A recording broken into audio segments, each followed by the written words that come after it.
muito bem-vindos a mais uma entrevista do AMC com lideranças climáticas. E hoje a gente está tendo o prazer de receber o professor Marco Monteiro, que é professor na Unicamp de Política Científica e Tecnológica. E hoje ele está aqui com a gente para poder conversar um pouco sobre os estudos dele, sobre a área dele e o papel dele dentro das pesquisas sobre mudanças climáticas. Então, seja muito bem-vindo, Marco, é um prazer te receber. E eu vou pedir para a gente começar com o senhor se apresentando e contando um pouco para a gente sobre a sua trajetória acadêmica. Olá, obrigado pelo convite. Como eu falei para você, acho que por e-mail, não me considero uma liderança climática, mas, enfim, minhas pesquisas tangenciaram esse tema. Eu sou antropólogo, fiz doutorado em Ciências Sociais da Unicamp e atualmente sou professor do Departamento de Política Científica e Tecnológica, lá no Instituto de Geociência. Então, eu dialogo bastante com várias pessoas que trabalham com isso. Eu acho que o trabalho que mais, digamos, quando eu cheguei na Unicamp, eu trabalhei bastante com desmatamento e sensoramento remoto, que é uma das ferramentas mais importantes que a gente tem de mensurar desmatamento, que é uma das fontes mais importantes de emissões de carbono, né, que tem tudo a ver com mudanças climáticas.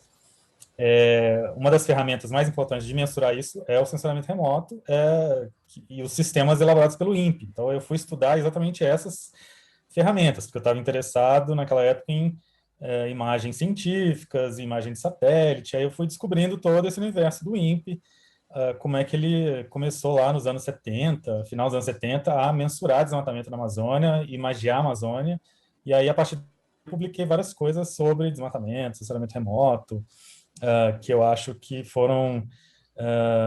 fazem parte um pouco desse diálogo sobre mudanças climáticas, né? Eu estou lá na Unicamp há 10 anos, lidero um grupo de pesquisa lá, e é isso, assim, estou fazendo várias pesquisas em vários temas. Sim, e como você falou, você é antropólogo, e na verdade, a principal proposta aqui do observatório é a interdisciplinaridade, né? Então, a partir de qual momento, dentro da antropologia, começou a surgir esse interesse pelos estudos ambientais e questões de mudanças climáticas? Olha, eu me considero, assim, interdisciplinar desde, pelo menos, meu doutorado, porque o doutorado que eu fiz é em Ciências Sociais, ele é intrinsecamente interdisciplinar, então eu já era antropólogo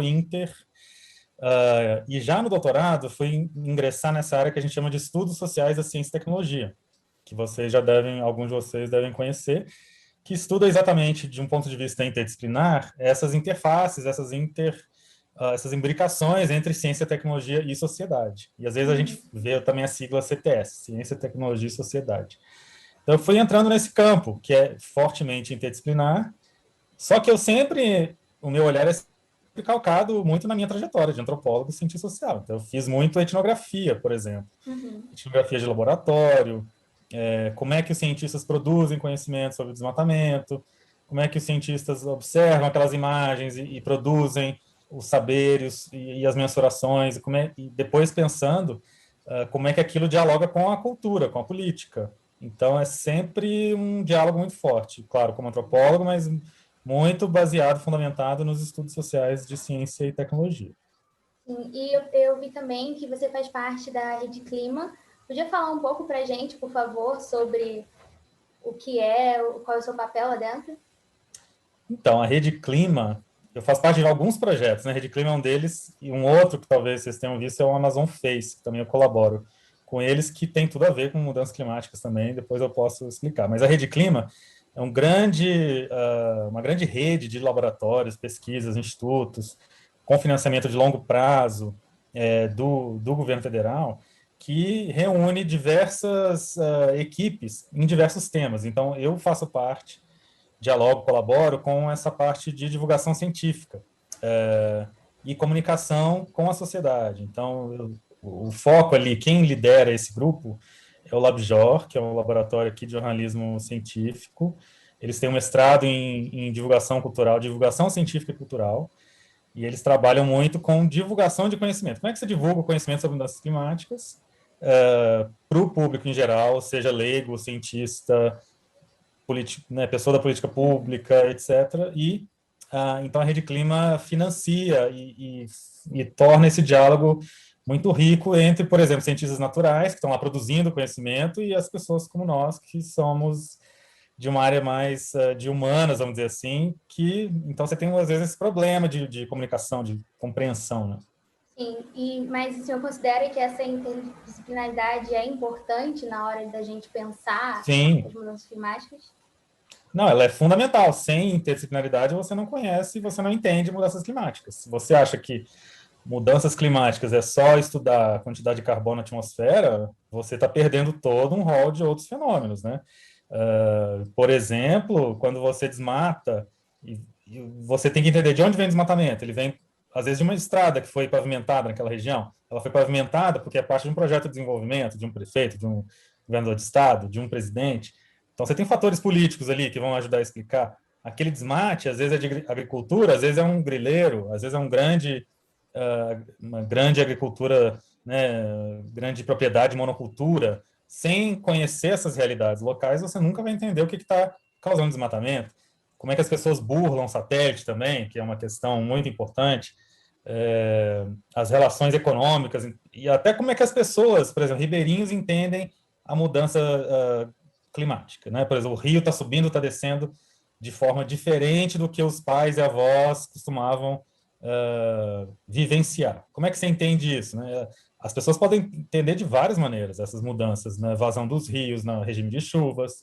Então, não adianta vir um climatólogo falar com base apenas na climatologia, essas pessoas vão ter outras versões, outros pontos de vista, e elas que estão lá, vivenciando aquilo, naqueles locais que são chave para nós aqui, por exemplo, na cidade, que achamos importante, né?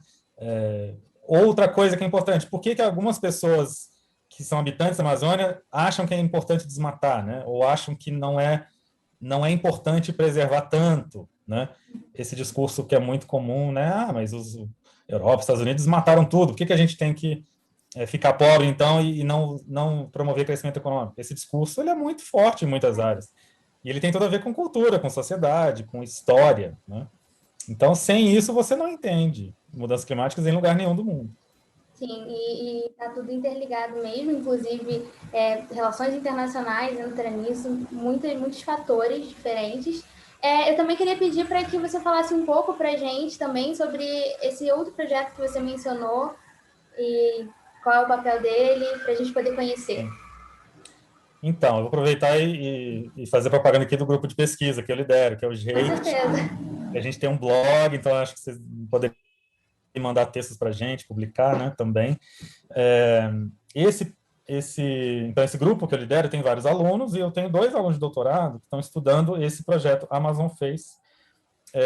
Face é uma sigla, né, que diz respeito a você injetar carbono na floresta para ver como que a floresta reage à quantidade de carbono acima do normal, né? Então, o que eles fazem lá?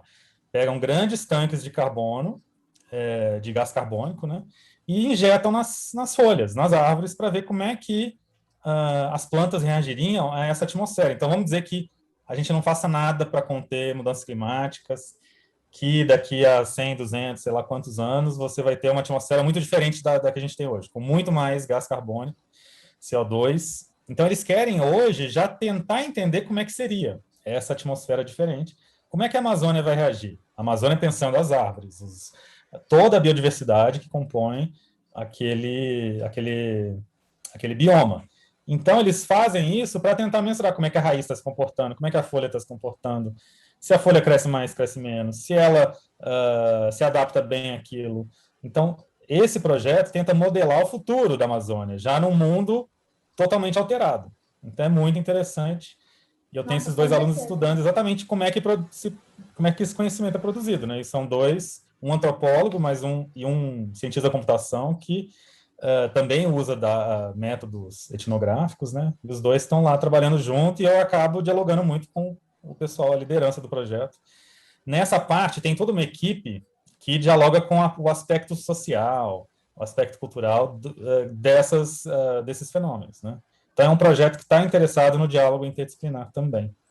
Nossa, com certeza muito interessante. Eu ainda não tinha ouvido falar nesse projeto, mas com certeza a gente pode divulgar, a gente pode falar mais sobre. É importante porque muitas vezes são situações que as pessoas olham como se fossem ainda muito distantes e não conseguem realmente mensurar os impactos disso que a gente está falando. Então, é importante também ver na prática, né? E também levando isso em consideração, a gente sempre pergunta, né, para os nossos entrevistados, quais você acha que são os desafios, tanto presentes quanto futuros, de se estudar essa temática, tanto aqui no Brasil quanto no mundo, a nível acadêmico e também a nível social? Nossa, são tantos desafios.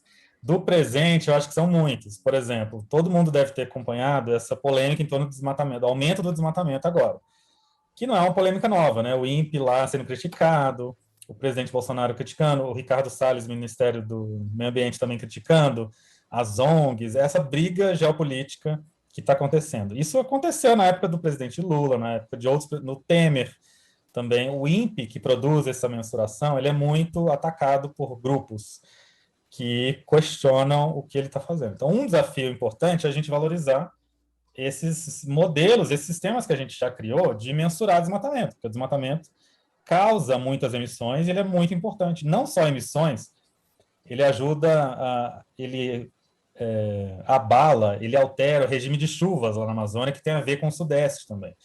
Os pesquisadores mostram isso, que se você tem uma grande teoria, né, da savanização da Amazônia, se você desmata até certo ponto, a mata não consegue se regenerar e vai virar uma grande savana. Isso vai ter implicações globais, não só para nós do Brasil, como para o mundo inteiro. Para nós, no Sudeste, por exemplo, a gente pode ser muito mais seco. As chuvas no Sudeste podem diminuir.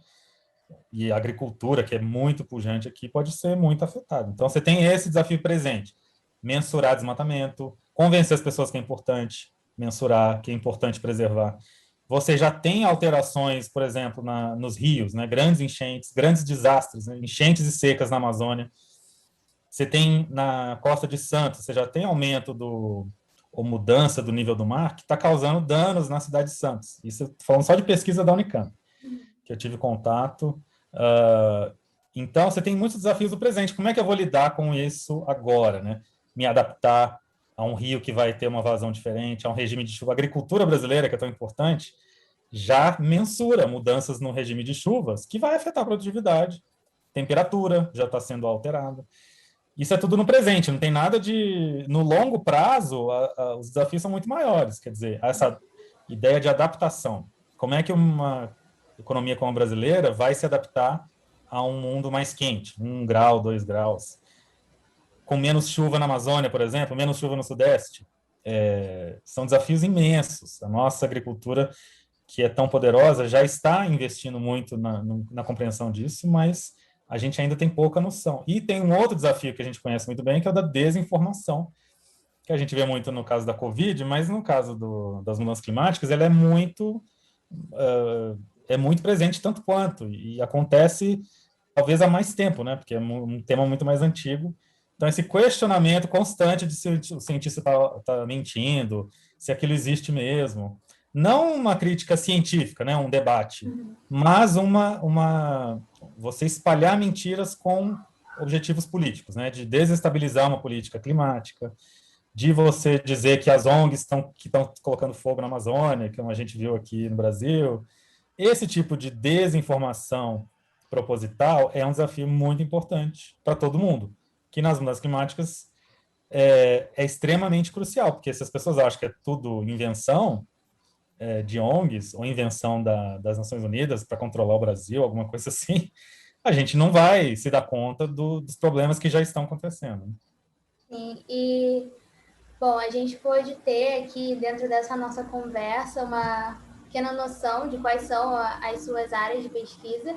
E para finalizar, a gente também sempre gosta de pedir para que o nosso entrevistado nos diga qual você acha que é o papel da juventude nesse processo, tanto da juventude acadêmica quanto na sociedade em si, e também aproveitar o espaço para falar sobre a importância dos estudantes da sua área também se interessarem por esse tema. Olha, a juventude é crucial para qualquer questão, né? Porque vocês é que vão tanto ter que lidar com os problemas que a gente está criando, quanto talvez propor soluções que a gente nem está sonhando ainda. Então, a juventude precisa entender que essas questões que estão sendo debatidas vão afetar vocês enquanto, né, pessoas adultas, pais, né, avós, quando vocês forem mais velhos, tiverem filhos e netos, vocês vão habitar um mundo diferente do que é hoje. Então, vocês pensarem sobre isso hoje é crucial para que vocês participem, tenham voz, pressionem e estudem. Eu acho que a gente está vendo como é perigoso desvalorizar conhecimento científico, né?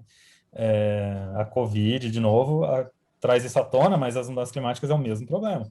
Então, se a juventude... E navegar esse mundo digital, de comunicação digital, que as pessoas de outras gerações que não são nativos digitais, que não conhecem esse aprendizado, acho que a sua geração, as gerações mais novas, que vão ter que ensinar ou até criar soluções para você entender como é que essa desinformação pode ser limitada, pode ser controlada e você consiga dialogar com fatos, com pesquisas concretas.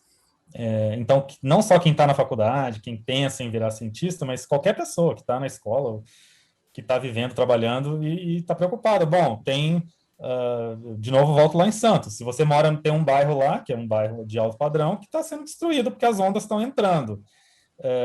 Para entender que isso tem a ver com mudança climática, você tem que fazer uma série de relações na sua cabeça que demandam você entender um mínimo de ciência, né, climática, coisas desse tipo. Então, ao invés de olhar o WhatsApp, que é, digamos, uma conspiração dos Estados Unidos, e perceber que aquilo pode ter a ver com desmatamento em outro lugar, isso não é uma tarefa fácil. Então, acho que a juventude vai ter um papel importante aí. Sim, com certeza. Então, Marco, muito obrigada mesmo por essa conversa. Eu vou deixar na descrição e também no nosso post no Instagram os links para os seus projetos e para a gente poder se conectar e conhecer cada vez mais. Esses links são muito importantes, tanto para a gente poder criar a nossa pesquisa no meio acadêmico, mas também poder levar para fora, né, da nossa bolha acadêmica e poder dialogar com diversas pessoas, tanto até que é por isso que a gente investe nas redes sociais e tudo mais. Então, muito obrigada mesmo, espero que você continue também acompanhando o trabalho do Observatório, e muito obrigada a todo mundo que está assistindo, e não deixem de conferir também o trabalho do Marco. Muito obrigada. Obrigado.